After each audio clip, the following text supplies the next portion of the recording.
Hello everyone, I'm Barbara Rusch. I'm an historian with a special interest in all things 19th century. I'm an author and into a classroom. And I'm making this by teaching you about another Holmes, Sherlock Holmes. And I think it's only fitting because, to me, Holmes is everything. Well, I'd like to start by saying that Sherlock Holmes is the most popular character in modern fiction.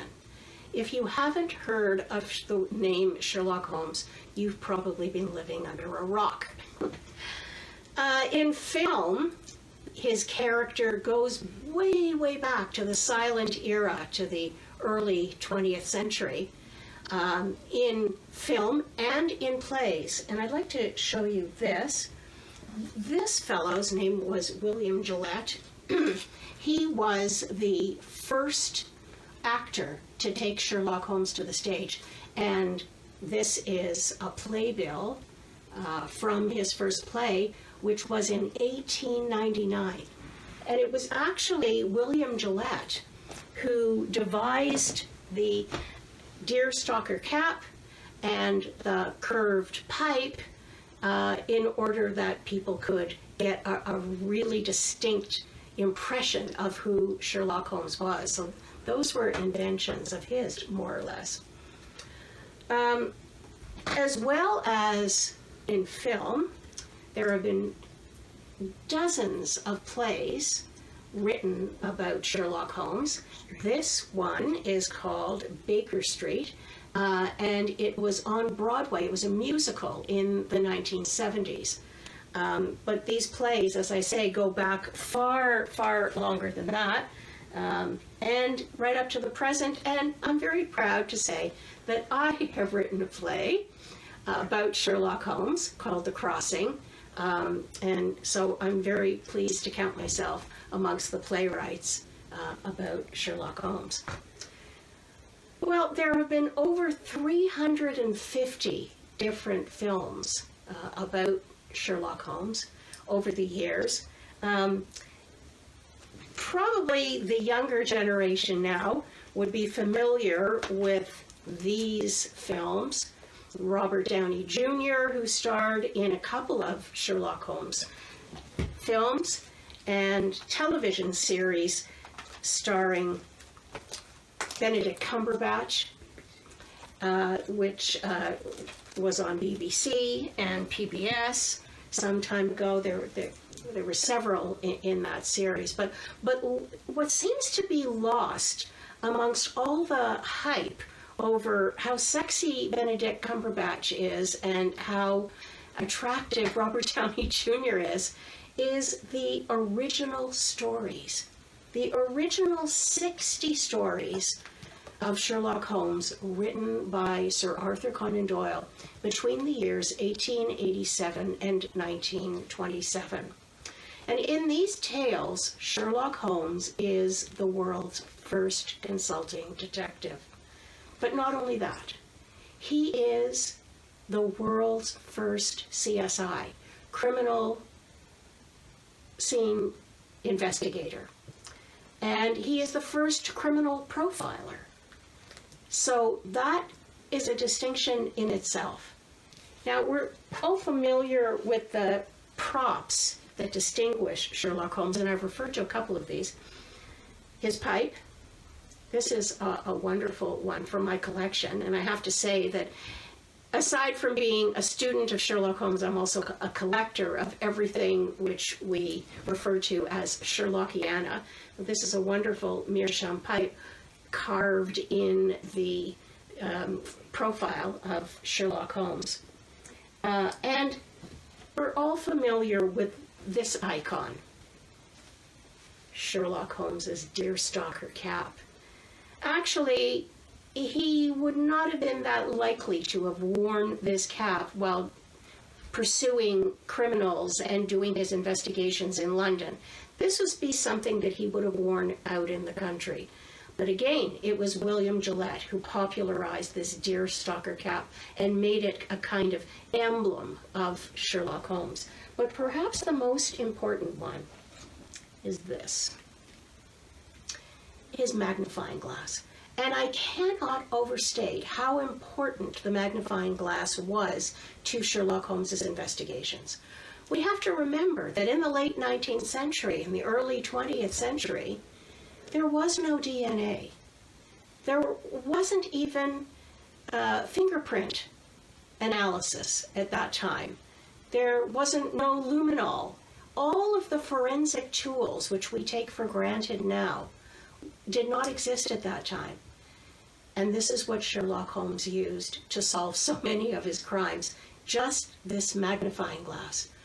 And with it, he would gather up the evidence. He would go down on the ground and he would scour it for evidence of footprints. He would examine walls and ceilings.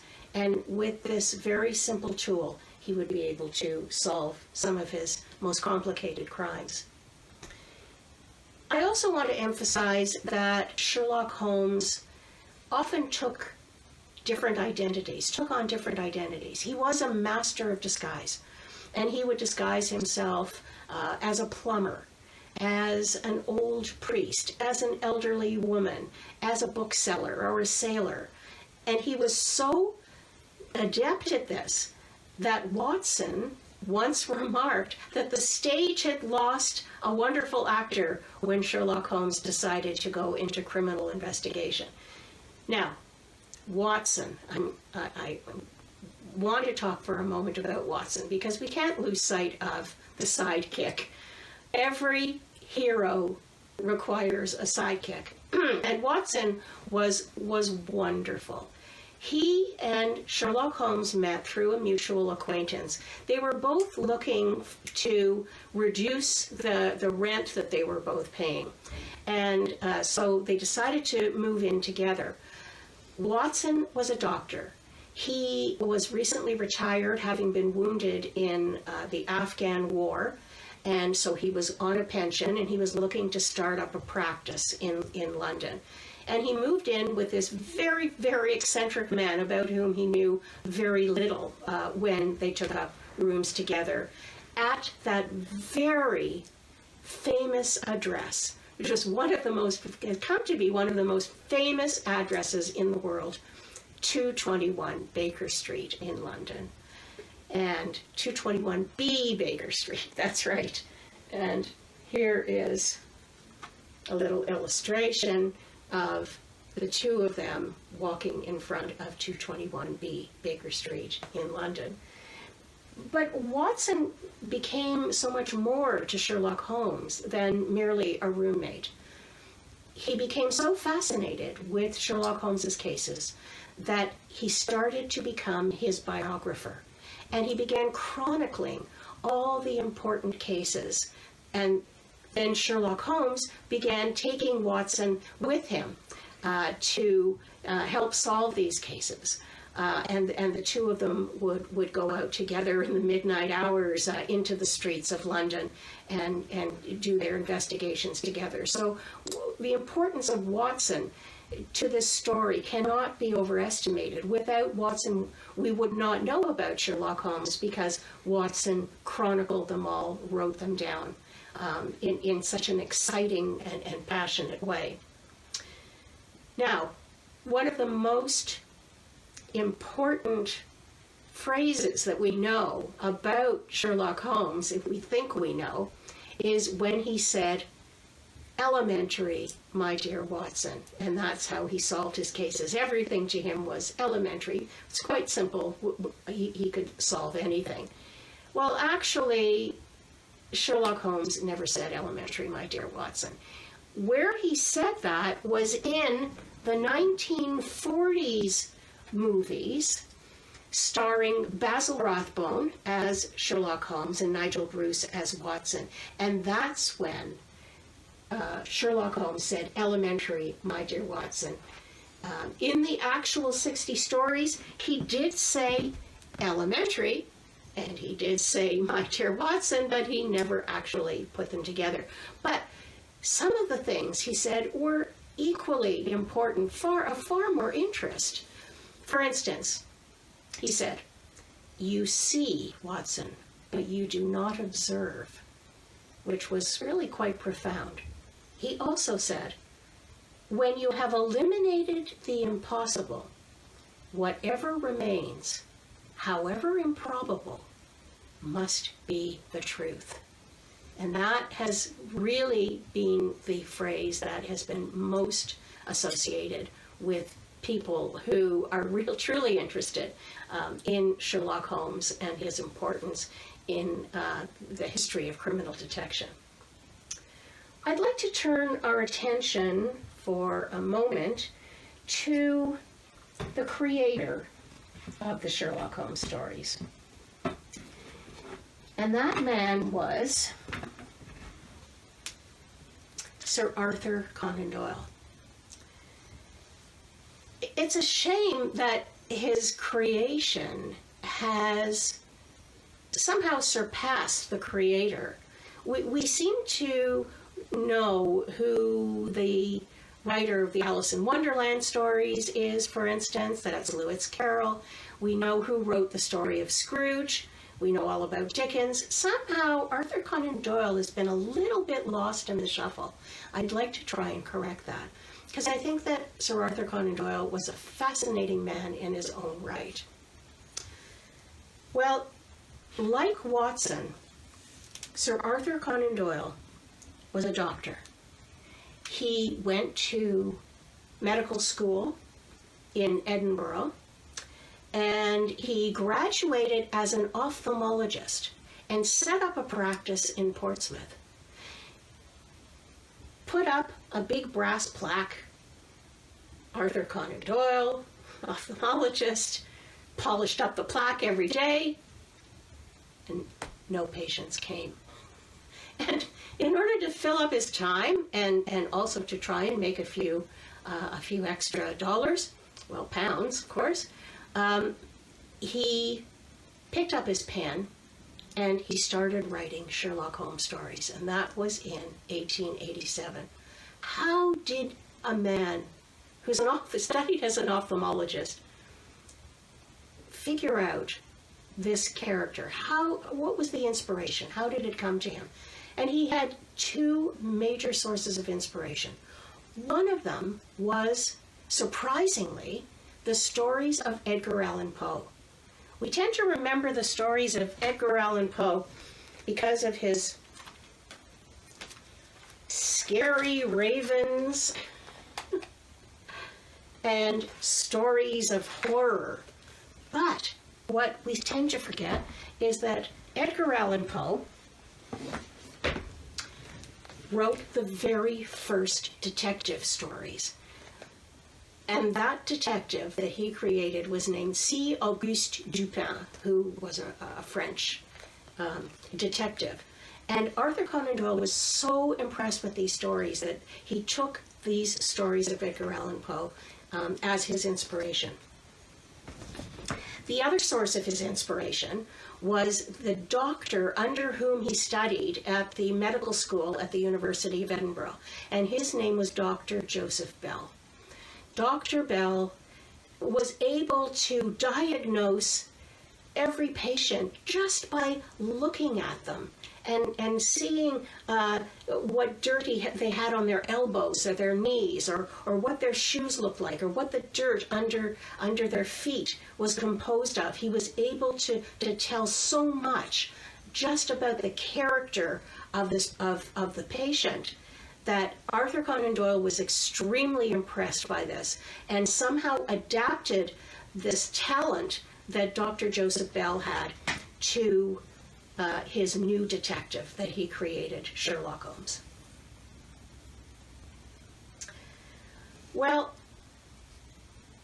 the Sherlock Holmes stories were not the only stories that Arthur Conan Doyle wrote. You may be familiar with the story The Lost World. That was a television series, very poorly done in my opinion, some years ago, and it was about scientists who went to South America and discovered dinosaurs that were still extant, that had survived through the ages. Does that sound vaguely familiar? It should, because that was the story, The Lost World, was the inspiration for Jurassic Park over 100 years later. So Arthur Conan Doyle also gave us that wonderful bit of literature. But in his opinion, his most important writings had to do with the chivalric age, the age of chivalry, knights on horseback, rescuing damsels in distress in medieval times. And he considered that his most important contribution to literature. And because of that, he decided to give up the Sherlock Holmes stories, which he considered kind of trivial and unimportant, and he decided to kill Sherlock Holmes off. That was in 1893, and he decided that he was going to devote himself to his historical writings. Well, how was he going to do this? And what he did was he decided to push Sherlock Holmes off a cliff. Not that Sherlock Holmes would just fall off the cliff himself.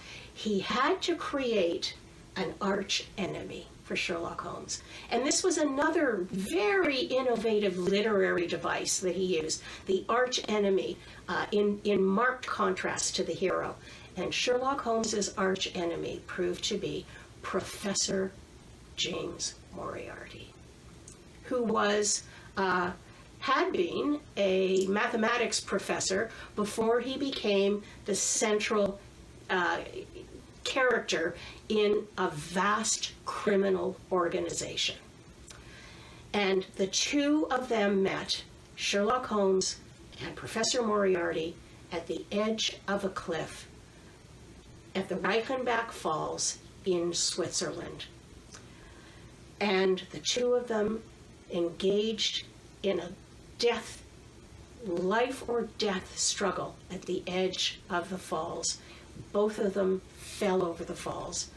And Arthur Conan Doyle thought he had solved his problem and gotten rid of Sherlock Holmes forever.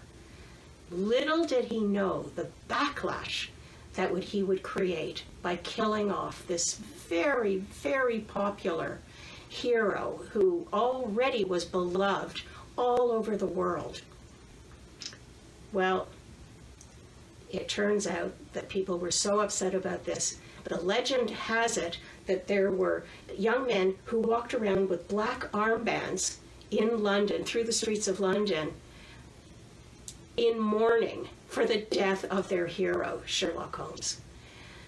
Well, Arthur Conan Doyle devoted himself to what he considered his important writings for the next several years, and then he had a change of heart and decided, possibly because Sherlock Holmes had become quite lucrative, and possibly because of popular demand, to bring Sherlock Holmes back, which he did in 1901. And he brought him back with the most popular of all the Sherlock Holmes stories, The Hound of the Baskervilles. Not only the most popular of the Sherlock Holmes stories, but considered one of the greatest horror stories ever written, along with Dracula and Frankenstein, the three most popular horror stories of all time, possibly. And everyone was thrilled, and Sherlock Holmes was back. So after that time, Sherlock Holmes only increased in popularity, and he has become, throughout the ages, a true icon of popular culture. And so what's the real reason? What is the reason for this long-lasting popularity? Why are we so attached to this character? Why do we find him so entrancing? Well, in my opinion, he was the world's first superhero. He even wore a cape, that Inverness cape that he had. But his superpower did not lie within his ability to fly through the air like Superman or Batman, but rather in his brain power, the ability to to reason logically. He was the master of deductive reasoning. And that's why we admired him so much. He was almost like a walking computer. And the irony of all of this is that Arthur Conan Doyle himself was far from this. He was not necessarily just a man who was devoted to reason and logic. In fact, he believed in fairies. He believed in spiritualism, that the living can communicate with the dead, and he enjoyed going to seances and trying to reach people through mediums. At one time, he was very close friends with Harry Houdini, the greatest escape artist and magician of all time, and had a terrible falling out with him because Houdini felt that Arthur Conan Doyle was being duped by these mediums. And Houdini was devoted to exposing the fact that these mediums were just all fake. Well, so popular has Sherlock Holmes become that there are hundreds of clubs and societies all over the world dedicated to honoring him, to studying the stories, to organizing conferences and cosplay. By cosplay, I mean getting dressed up and as the characters in the Sherlock Holmes stories and engaging on that level. There are people who write pastiches, which are the stories that are written about Sherlock Holmes in the style of Arthur Conan Doyle, and I'm very proud to say that I've written one of these as well as scholarly articles and books that have been written about Sherlock Holmes. And here's one of them here, and I'm very proud that I was included in this one as well.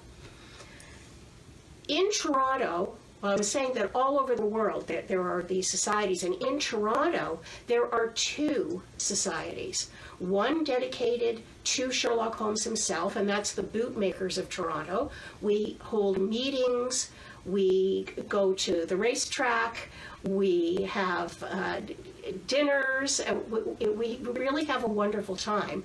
And we also are a very serious group in studying about the 19th century, about Victorian times, and all things Sherlockian.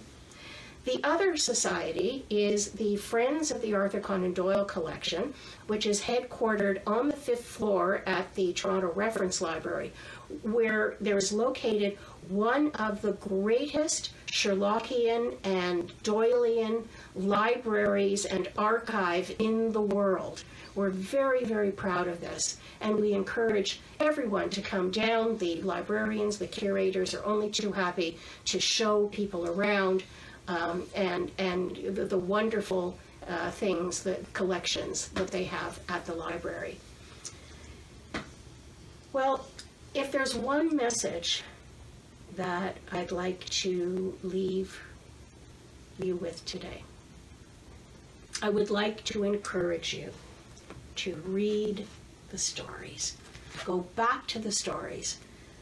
The films and the plays and the television programs, they're all wonderful. I would encourage everyone to read these stories. They're just so beautifully written. They're so fascinating. There's so much to learn from them. Read The Hound of the Baskervilles, the most popular. But there are others. There's a story of The Speckled Band is a great story. The Musgrave Ritual, The Scandal in Bohemia. Some of these are really enjoyable and worth your while. So I encourage you. These are some of the best detective stories that have ever been written. All of them can be found online if you don't happen to have a big book of Sherlock Holmes stories, and I encourage you to do that. Go do it. Do it now. Go.